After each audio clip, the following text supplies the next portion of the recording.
Looks like Ross had a kitchen accident, maybe stick to nursing instead of cooking, sweetheart. That was Dr. Sterling's diagnosis of her scars.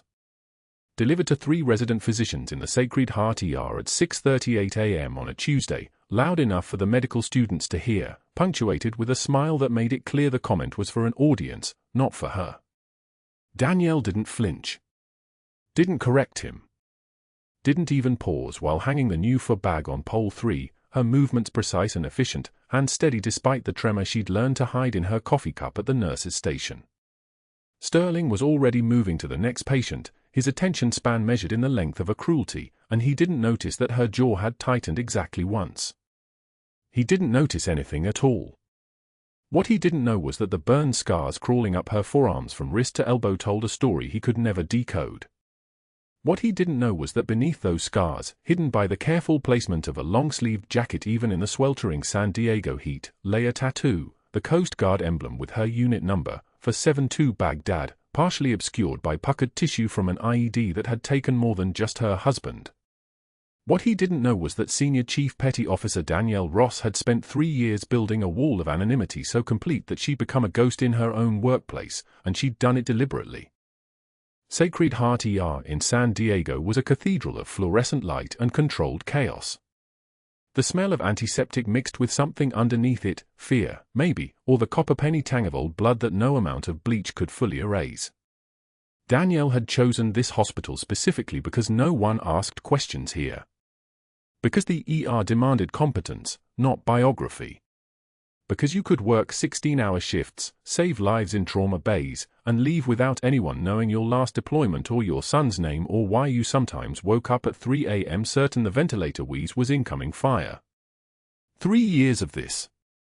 3 years of keeping her sleeves rolled down even when the heat made the back of her neck slick with sweat, even when residents struggled to find her veins for blood draws because they couldn't see past the scar tissue. 3 years of being just the quiet nurse with the steady hands and the forgettable face. The Baghdad posting had destroyed that possibility. It had destroyed a lot of things. But the one thing it had given her was the ability to function when everything else fell apart. She moved through the ER with the kind of invisible efficiency that made her perfect for this work and perfect for disappearing. The supply closet at 6:15 a.m. The 4 station at 6:22.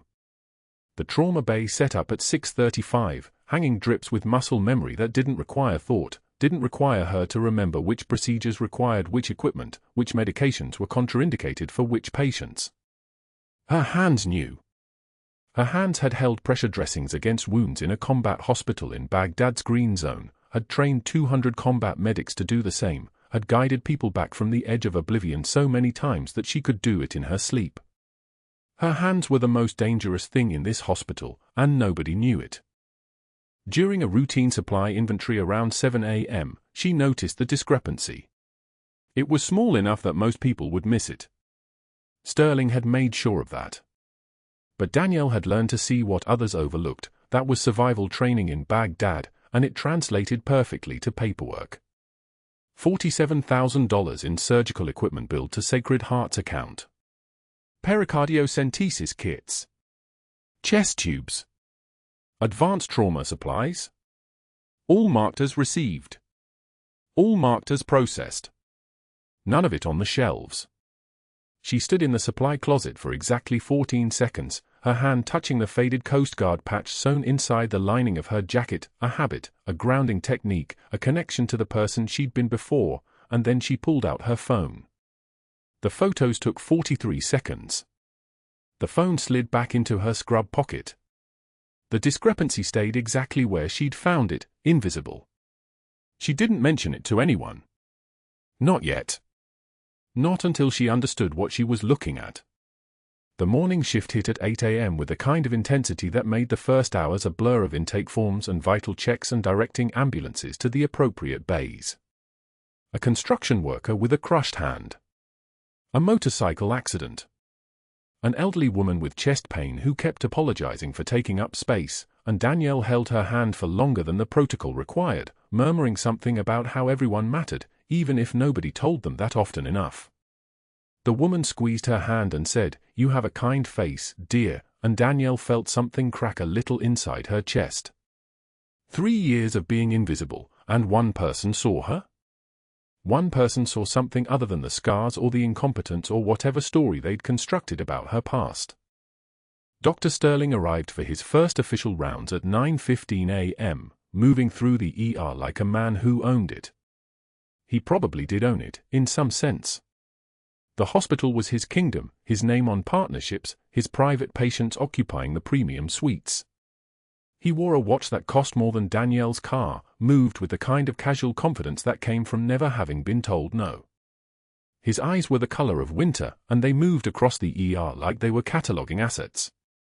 He stopped at Trauma Bay 2, where she was setting up a fresh line of supplies for the next intake.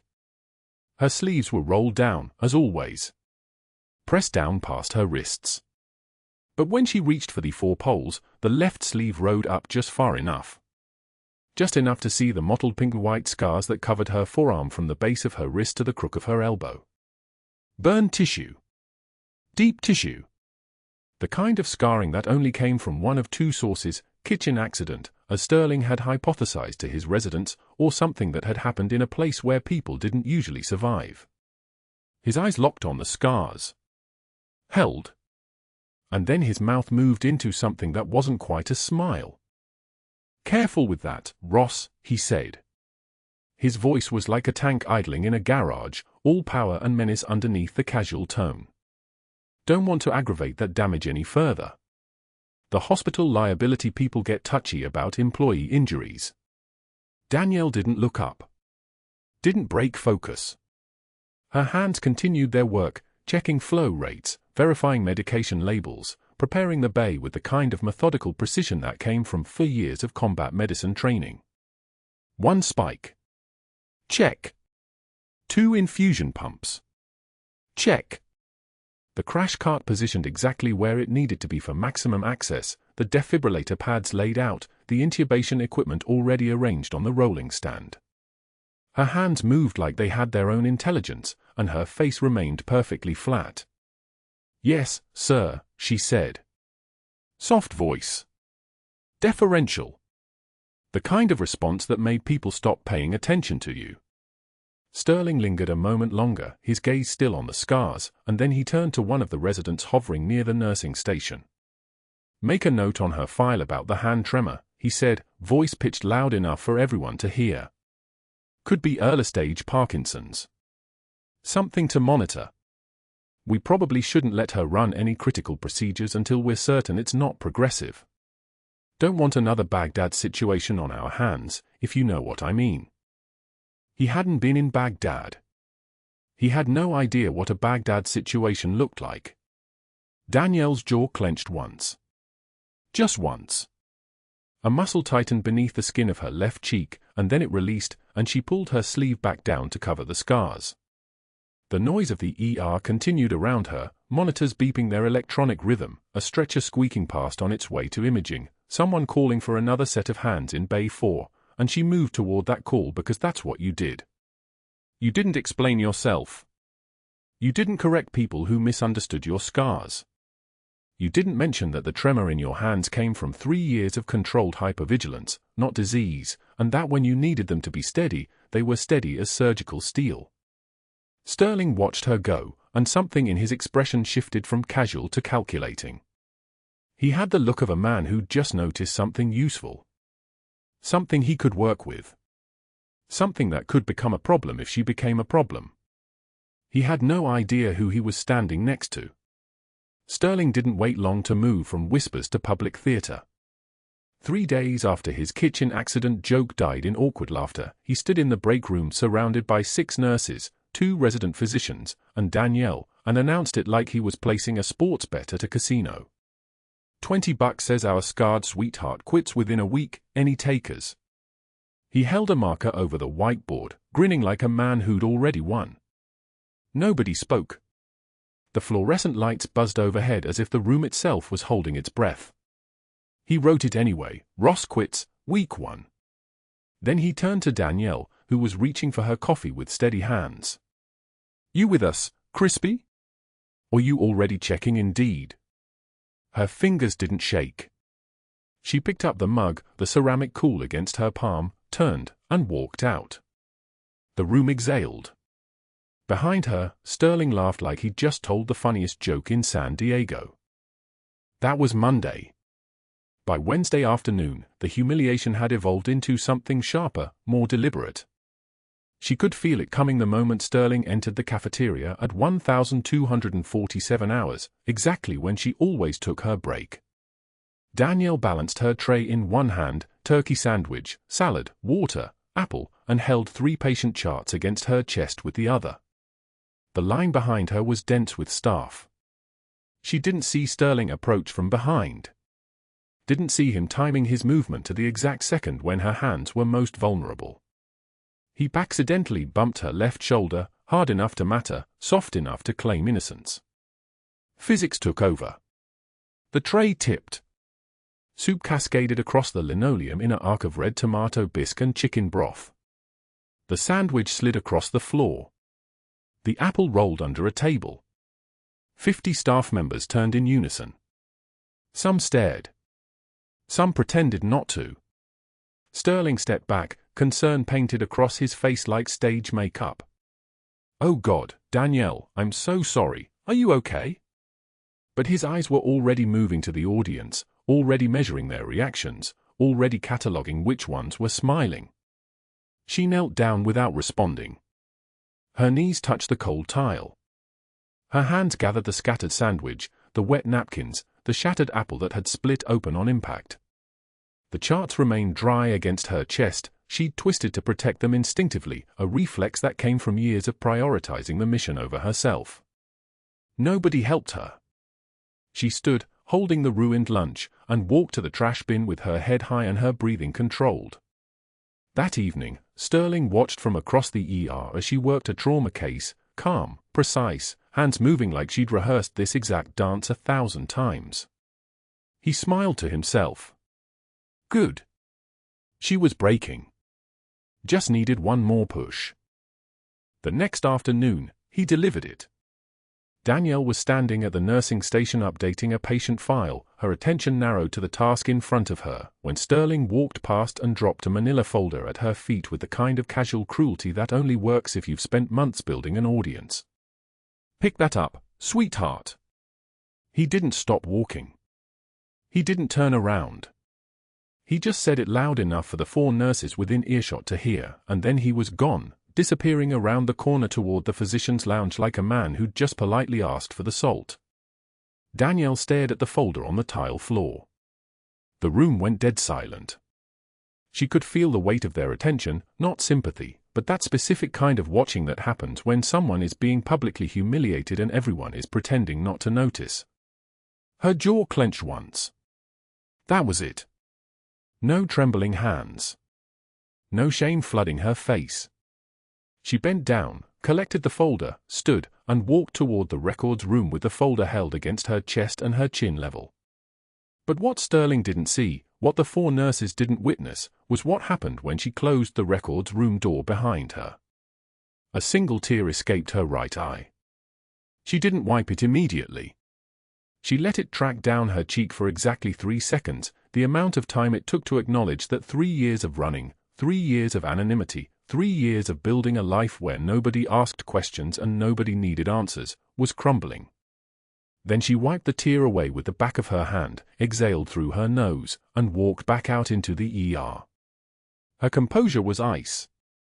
But that wasn't the worst part. That night, after her shift ended at 1900 hours, Danielle sat in her car in the parking lot and pulled out the supply requisition file she'd been secretly documenting for the past 4 weeks. Her hands were steady as they turned the pages, dates, equipment listed, quantities billed, serial numbers that didn't exist in their inventory system. Sterling's handwriting on 3 of the forms, authorizing expenditures for cardiac monitors that had never been delivered. A pattern that spelled out approximately $847,000 in equipment billing with no corresponding medical devices actually received. She photographed each page with her phone, her camera work precise enough to be used as evidence. Because that was the thing about people like Sterling, they always assumed the person beneath them wasn't smart enough, wasn't patient enough, wasn't organized enough to gather proof. They miscalculated. They always did. Danielle had spent a decade in Baghdad documenting inventory under fire, training medics on equipment sourcing and distribution, keeping records that could save lives or end careers. A hospital supply embezzlement scheme was amateur hour. She saved the photos to an encrypted folder, closed the file, and sat in her car watching the sun bleed orange across the San Diego skyline. Tomorrow would come. The humiliation would continue. But she wasn't quitting. Not yet. It was 08 for 7 hours on Friday morning when the trauma alert came through for a 47-year-old male with blunt force injury sustained during a Coast Guard training exercise off Point Loma.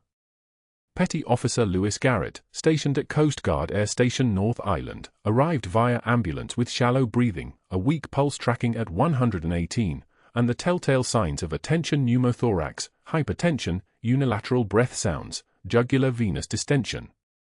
The attending physician, Dr. Morgan, looked at the chart, looked at Garrett's oxygen saturation dropping from 91 to 87 to 83, and froze. A pneumothorax required needle decompression, and the speed of execution mattered. Seconds measured the difference between stabilized and cardiac arrest. Morgan hesitated, reaching for his phone to call cardiothoracic surgery, but Danielle was already moving. She didn't ask permission. She didn't announce her intentions. She simply walked to the bedside, palpated the second intercostal space along the midclavicular line with her fingertips, located the anatomical landmark with the kind of practiced precision that comes from having done this under mortar fire in temperatures that would have made a stone weep.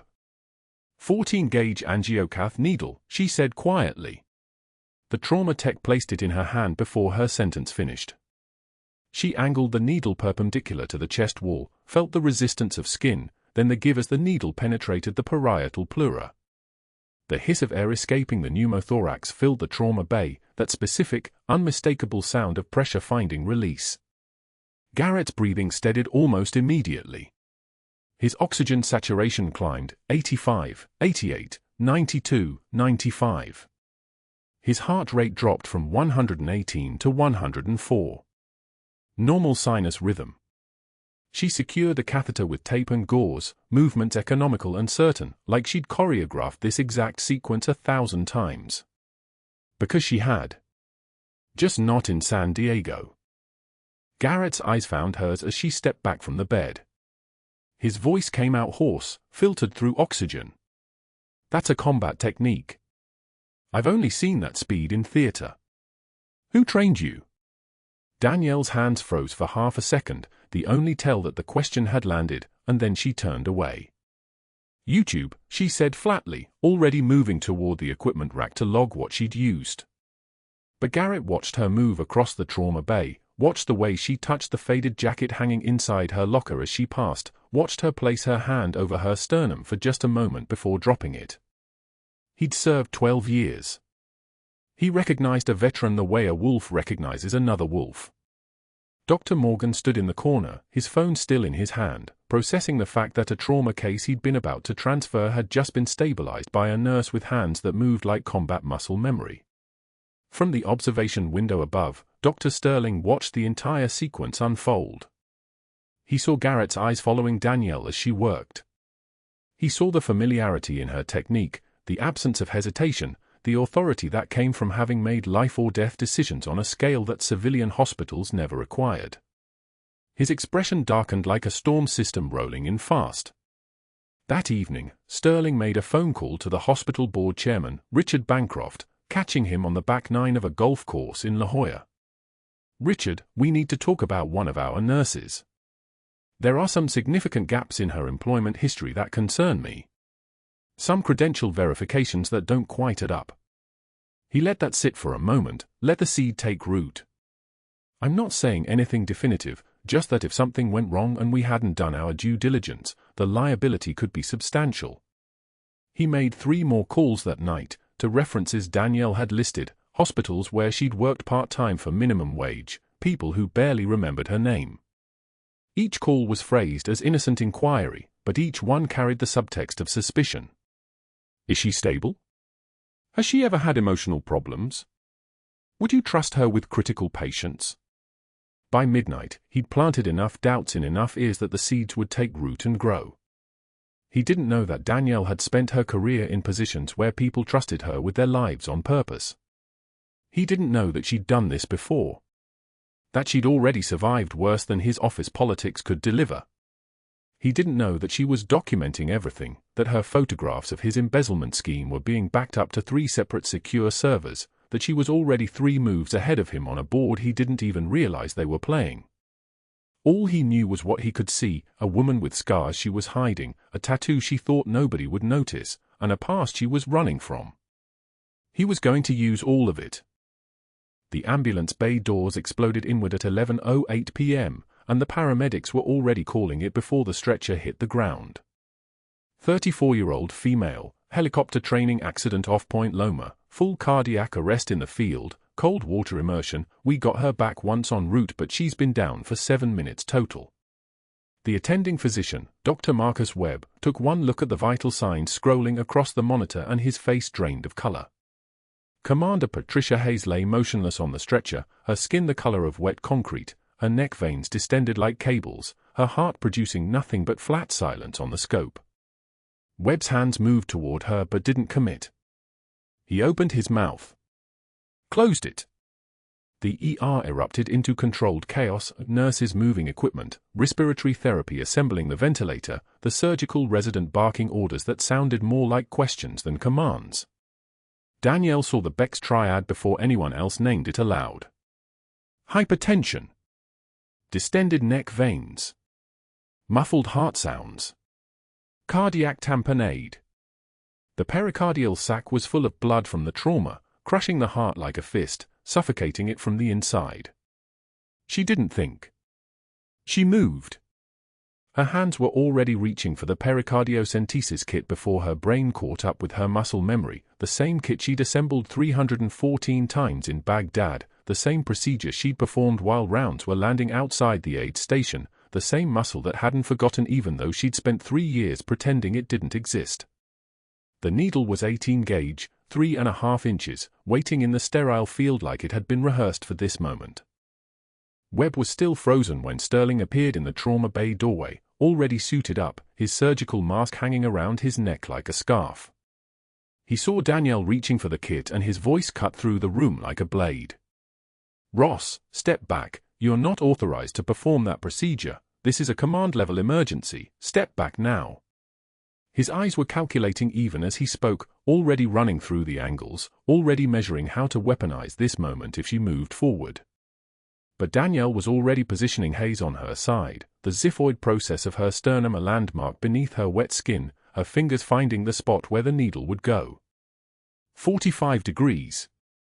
Left shoulder. Just below the xiphoid. She'd done this on soldiers choking on their own blood while mortars walked across the compound. She'd done this on a 17-year-old kid from Kentucky who was gasping like a landed fish. She'd done this with rounds snapping overhead and the smell of copper and diesel mixing in air thick enough to choke on. The needle advanced.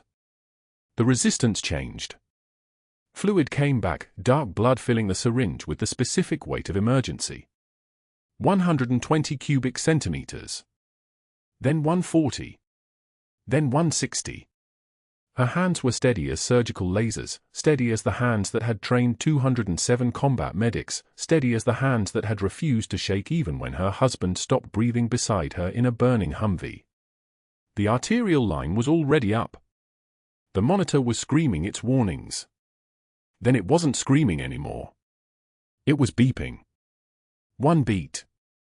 2 beats. 3 beats in perfect, beautiful sinus rhythm.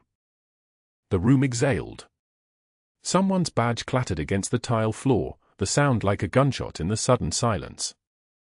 Hayes's pulse came back strong, racing at 118 but real, blood pressure climbing from nothing to 76/52, good enough to perfuse, good enough to buy time. The respiratory therapist got her bagged and intubated in 4 minutes flat. The surgical team was already moving toward the OR. A Coast Guard captain in dress uniform who'd been waiting in the hallway stepped into the trauma bay, his eyes finding Danielle for just a fraction of a second, and then he was beside Hayes's stretcher, moving with it toward the elevators. His face was carved from stone, but his jaw was trembling. Not from fear. From something else. Something like recognition. Sterling watched the entire resuscitation with the expression of a man calculating odds at a poker table where the stakes had just tripled. He saw the precision. He saw the competence. He saw the 34-year-old nurse who'd been keeping her head down for 3 years suddenly displaying the kind of clinical mastery that didn't come from nursing school. He saw a liability walking toward the OR in purple gloves, and he understood immediately that Danielle Ross had just become a problem that couldn't be ignored or humiliated into submission. She'd saved a Coast Guard officer. She'd performed an emergency procedure without authorization. She'd violated protocol in the most successful possible way, and if the board started asking questions about who'd trained her, if they started wondering why a nurse had those kinds of hands, if they started looking at her background with anything resembling actual attention, everything he'd built would collapse like wet cardboard. The Coast Guard personnel in the waiting room embraced each other. Family members. Colleagues. Personnel who would remember exactly who'd cut open that pericardial sac and pulled their commander back from the edge. Personnel who would talk. Personnel who would ask questions. Sterling was already moving. By 1:15 a.m., he was in the hospital administrative office with a cup of coffee he didn't drink, fabricating the narrative. By 1:38 a.m., he drafted the disciplinary report. Nurse Danielle Ross, RN, violated clinical protocol by performing advanced interventional procedure beyond scope of nursing practice during trauma resuscitation. Unauthorized assumption of physician-level care without attending physician authorization. Immediate review of credentials and scope of practice required. Risk management liability exposure significant. Recommend external credentials committee investigation. The words were precise, professional, devastating. He'd learned long ago that truth was negotiable, but documentation was forever. By 2:24 a.m., the hospital's legal counsel received an anonymous email flagging liability concerns. By 6:19 a.m., Sterling had placed 3 strategic calls, one to the board chairman's private line, one to the chief medical officer, one to the hospital's risk management director. Each call was calibrated. Each call planted a seed. I'm concerned about credentialing gaps. We may need to review her background more thoroughly. The procedure she performed was advanced, I'm not even sure where she learned it. Not accusations. Questions. The kind of questions that echoed in institutional hallways and demanded answers that didn't exist. The external investigator arrived at 9:13 a.m. A woman with grey hair and a clipboard, moving through the hospital with the authority of someone who could dismantle careers with a single report. She requested Danielle's personnel file, her nursing school transcripts, her credential verification forms. She pulled Danielle into a small office and asked, very quietly, "Can you walk me through your clinical training in emergency procedures?" Danielle's voice was steady. "I trained in the Coast Guard. Advanced trauma protocols." The investigator made a note. "Can you provide documentation of that training?" Danielle's voice didn't change. "It's classified." Another note. The room suddenly felt very small. The investigator smiled like someone who'd just found the thread that would unravel everything. "Well, we'll need something. Non-classified documentation of your credentials." By noon, the board had been called for an emergency meeting. By 1:45 p.m., Sterling sat in the chief medical officer's office with the fabricated disciplinary report in his hands, his voice smooth as warm oil. "I'm not saying she wasn't skilled. I'm saying we have a duty to ensure all our personnel are operating within their scope of practice. This procedure, I'm concerned about liability. About our accreditation. I'm concerned we may have a credentialing gap." The CMO leaned back in his chair, and Sterling could see the moment the man's expression shifted from curiosity to worry. Worry was all Sterling needed. The decision came at 4:23 p.m. on a Friday afternoon. Danielle was called into the administrative office where she found the CMO, the chief nursing officer, and 2 representatives from the board. The CNO wouldn't make eye contact. The CMO opened a folder. Ms. Ross, we've completed a preliminary review of your credentials, and we have some serious concerns about scope of practice violations and incomplete credentialing documentation. We've decided, effective immediately, to terminate your employment pending a full investigation. The words fell into the room like stones into still water. Effective immediately. No 2 weeks' notice. No opportunity to appeal. No chance to explain. Just the sound of a career ending in a conference room with fluorescent lights buzzing overhead like insects. She didn't ask questions. She didn't argue. She didn't tremble. She simply stood up and said, "I need to clear my locker." The CNO slid a box across the table. Already prepared. Already expecting her to lose everything in a single afternoon. Within 48 hours, Dr. Sterling moved with the precision of a man protecting an empire. His first call came at 7:15 in the morning, during the hospital board chairman's golf game at Torrey Pines. Sterling's voice carried the weight of someone who already knew he was winning. "I hate to interrupt your round, Richard, but we have a credentialing issue with one of the ER nurses. Ross. You might want to know she lied on her application." The chairman didn't ask questions. He asked Sterling to send documentation. By noon, Sterling had already contacted 3 of Danielle's references, the only ones she'd listed, all from civilian medical facilities where she'd worked since leaving the service. His questions came wrapped in concern. "I'm just trying to verify her stability, given what we're seeing in her performance metrics. Any signs of erratic behavior? Emotional volatility? Anything that would explain some of the protocol violations we're concerned about."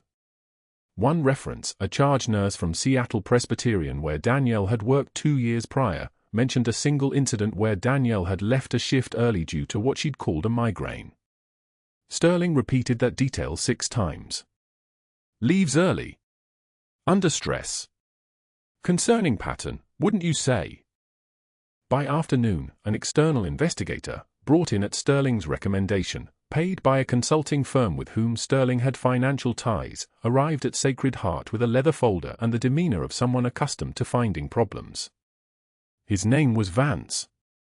He moved through the credential verification process with the casual thoroughness of a man executing a predetermined outcome. He requested Danielle's original application, her nursing license, her references, her background clearance paperwork. He photocopied everything and made notes in the margins, not about what he found, but about what he could imply. The gaps between medical positions. The vagueness of her prior employment history. The fact that she'd left a trauma rotation in Baghdad listed simply as a military medical service, 2006 to 2009 with no institution name, no supervisor contact, no verifiable documentation. Unusual, Vance muttered to Sterling in the hallway outside HR. Very incomplete. Very easy to misrepresent service credentials if someone wanted to. Sterling smiled. The trap was closing on tracks Vance didn't understand were already laid. Danielle's security badge swiped one final time at 3:47 in the afternoon. The badge reader's green light blinked, then switched to red. She was still in the ER, unaware, checking on a post-op patient when her supervisor, HR Director Patricia Chen, a woman who looked like she'd rather be anywhere else, appeared at her side. "Danielle, I need you to come with me to your locker. We need to retrieve your personal belongings." The walk down the corridor felt like walking through water. Her hands didn't shake. Her jaw didn't clench. She simply moved, one foot in front of the other, while whispers traced her path like wind through dry grass. Nurses she'd worked with for 3 years turned away. The 2 residents she'd taught how to recognize signs of internal bleeding in a pregnant trauma patient suddenly became very focused on their charts.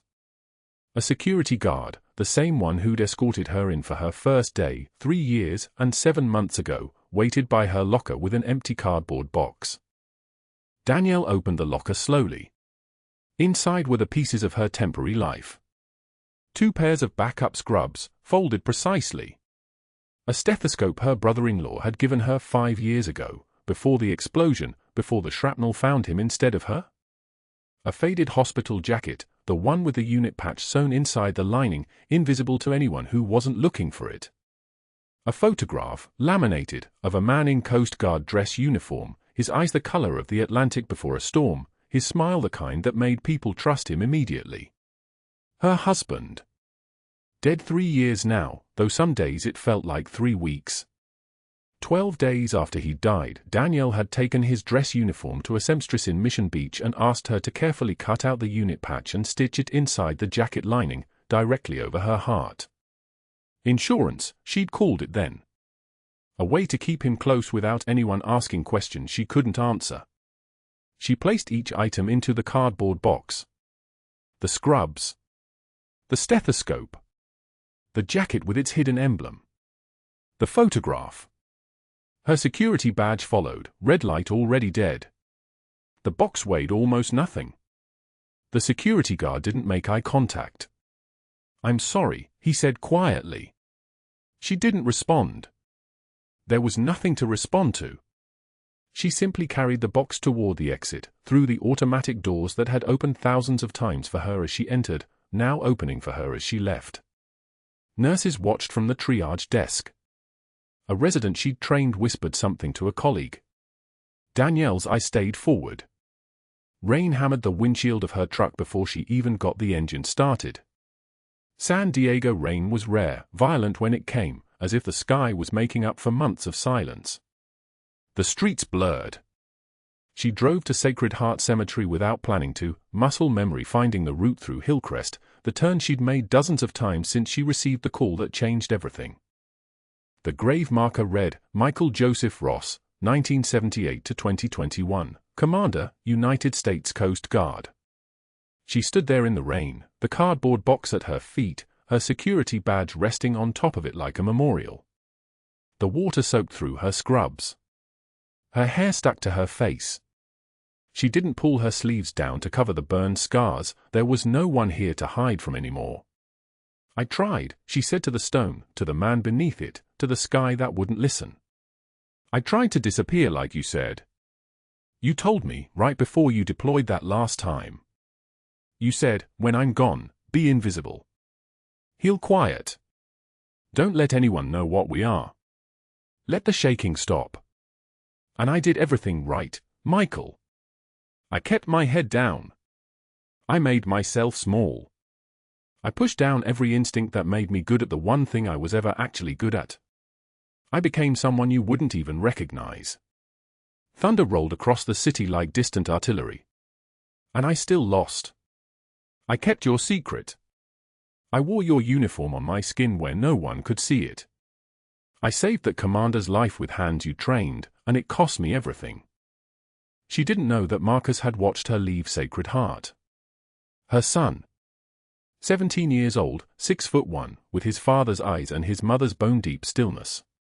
He'd been waiting in the parking lot, sitting in his truck, the one his father had restored with him when Marcus was 14, before the cancer diagnosis, before the months that changed everything. Marcus had watched his mother walk out carrying that box, her head held high, her eyes fixed on something he couldn't see. And he'd made a decision that his mother had raised him to understand was sometimes necessary. He decided to tell the truth. The storage unit on San Diego Avenue, Unit 47, the same number his father's deployment had carried, held things his mother thought she'd hidden away. A dress uniform, pressed and covered in plastic.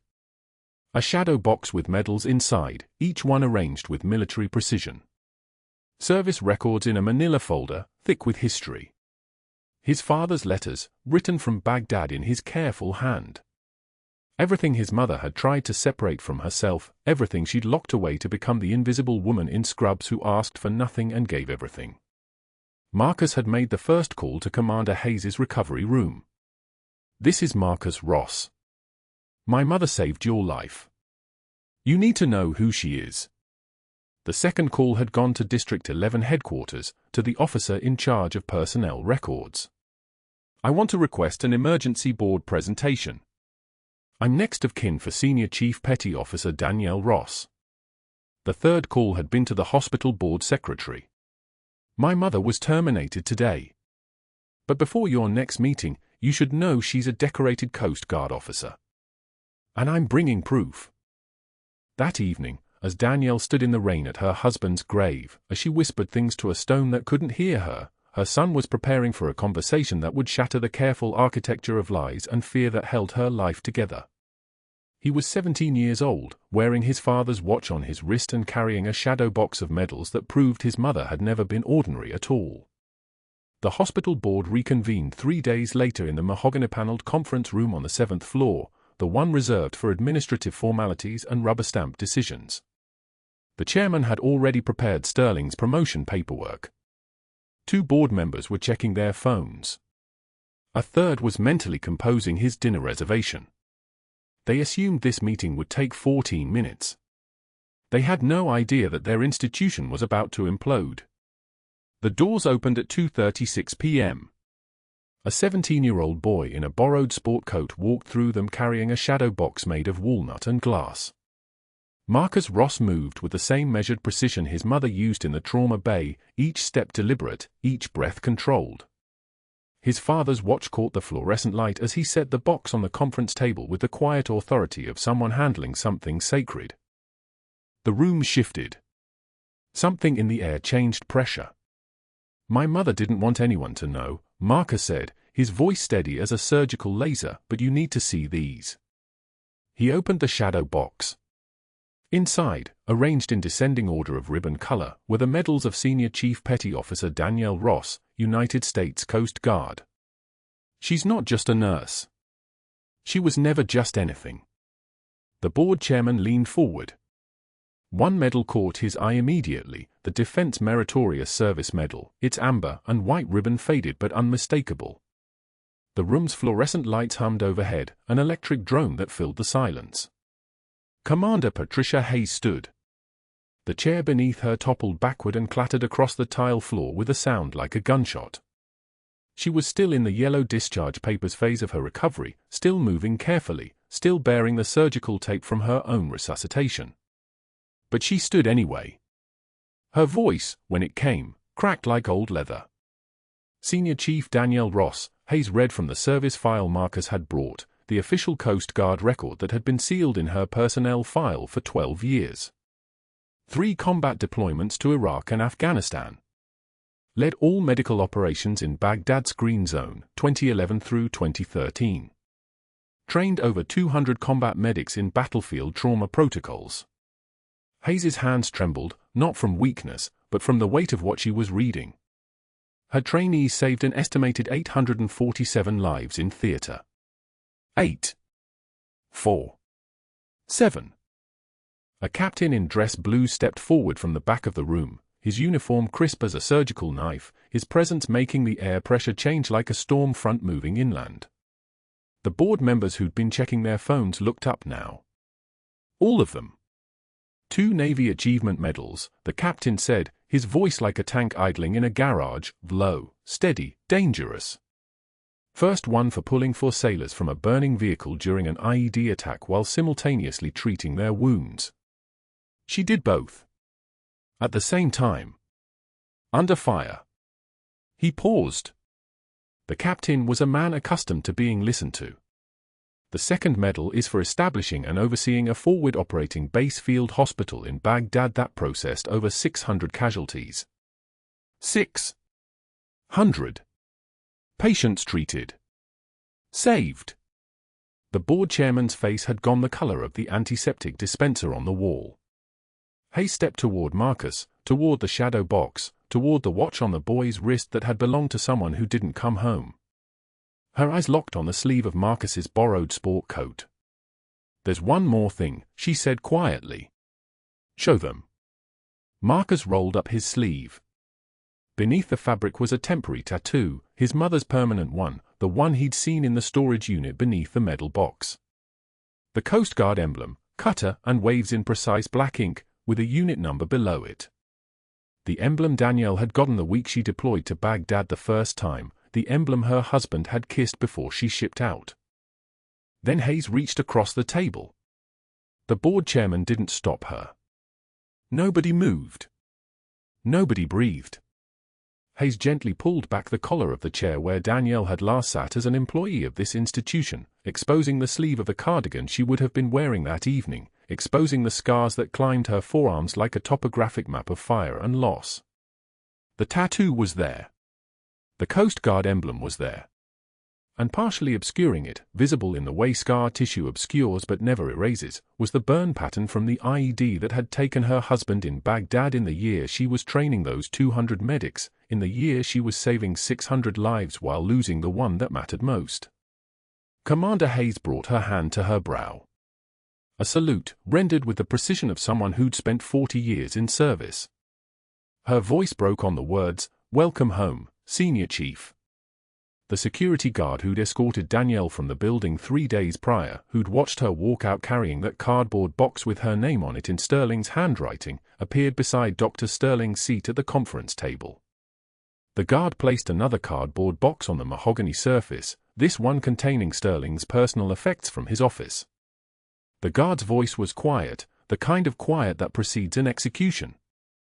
"Dr. Sterling, I believe you know the way out." 2 federal agents stood by the doors. One held a folder stamped with the seal of the FBI Healthcare Fraud Unit. The other held Sterling's medical license suspension notice. Within the next 6 hours, before Sterling even finished clearing his office, federal auditors would trace $340,000 in fraudulent medical equipment billing over 18 months, with Sterling receiving 40% of the proceeds through a shell corporation registered in his wife's maiden name. The auditors had known nothing until Commander Hayes made a single phone call from her recovery bed, one call to Coast Guard Investigative Services, who contacted the FBI. But Danielle's meticulous documentation, the quiet record she'd been assembling in a locked drawer for 3 months, accelerated everything. The fraud that had seemed so carefully hidden unraveled in 6 hours. 6 hours. Sterling's hand shook as he carried his box through the lobby. The residents who'd laughed at his crispier jokes, who'd high-fived him in the physician's lounge, who'd sought his approval and his connections, all of them turned away as he passed. The intern he'd once told "You're not med school material" suddenly became very interested in the vending machine. A nurse he'd called a frustrating distraction examined her badge with intense focus. By that evening, Sterling's medical license suspension was official. By the following week, his wife had filed for divorce. Within a month, Sacred Heart's board issued a formal apology to Danielle that would eventually reach the local news. By 6 months, Sterling's only employment option was teaching CPR fundamentals at San Diego Community College for minimum wage, $13 an hour, 6 hours per week, teaching chest compressions on plastic dummies to students half his age who didn't know who he was. Most of them didn't care. One of his students was a former Sacred Heart janitor who'd watched Sterling knock Danielle's cafeteria tray to the floor. That student never missed a class. 6 months after her termination, Danielle Ross returned to Sacred Heart. Not as a nurse. The hospital board appointed her, unanimously, as the new director of emergency medicine. The position came with a corner office, a department of 47 staff, and authority over the entire trauma protocol. The first thing she did was rewrite the ER procedures using the combat medical techniques she'd refined in Baghdad, the ones that had saved 847 lives in theater, the ones that had taught 200 medics to work faster and smarter under pressure. In her first quarter as director, Sacred Heart's ER saved 43 more lives than the previous year's average for the same period. Her office window overlooked the parking lot where she'd carried that cardboard box 3 months earlier, the one labeled with her name in Sterling's careful handwriting. On her desk now sat a photograph in a simple wooden frame. Marcus in his Coast Guard recruit uniform, regulation perfect, standing beside his mother at his father's grave. Both of them finally done hiding. Both of them finally visible. The faded unit patch from inside her jacket lining, the one she'd kept there for 12 years, the one that had kept her tethered to who she actually was, now hung framed on her office wall.